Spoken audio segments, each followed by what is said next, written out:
Dalam nama Bapa dan Putra dan Roh Kudus. Amin.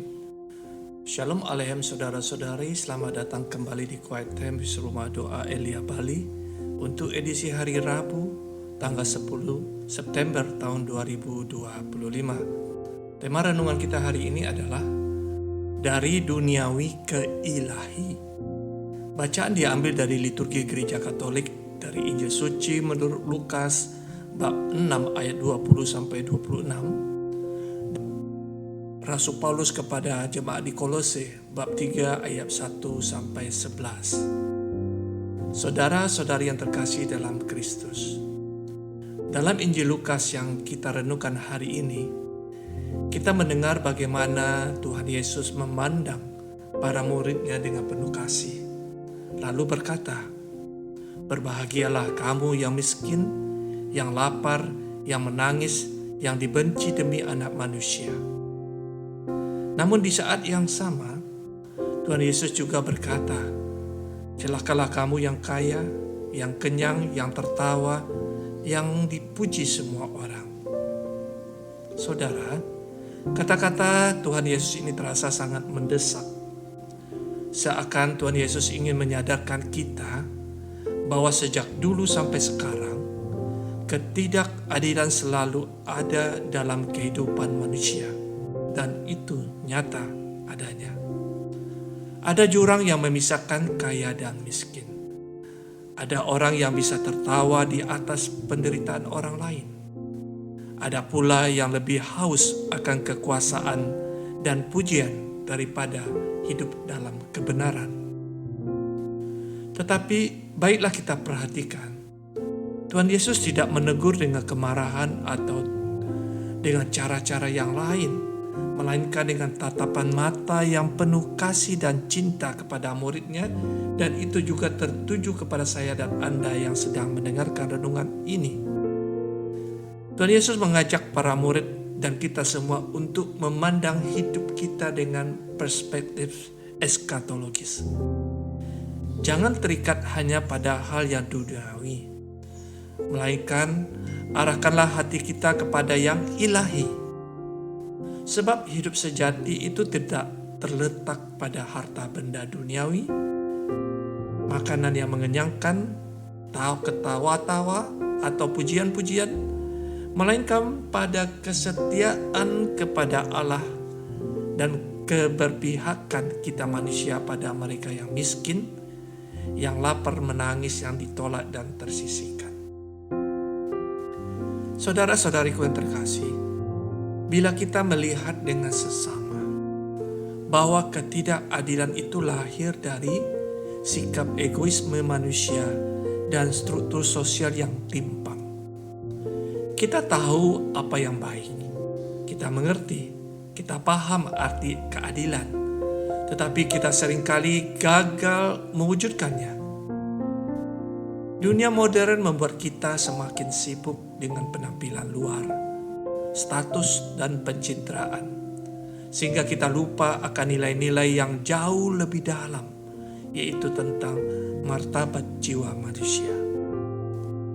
Bagi kita yang menyadari keadaan ini, Rasul Paulus memberi kita jalan yang praktis dalam suratnya kepada jemaat di Kolose yang kita baca hari ini. Karena kita telah dibangkitkan bersama Kristus, maka arahkanlah hati kita kepada perkara yang di atas. Caranya adalah dengan mematikan manusia lama dalam diri kita, seperti keserakahan, hawa nafsu jahat, fitnah, kata-kata kotor, dan dusta. Semua inilah yang menjadi akar dari ketidakadilan.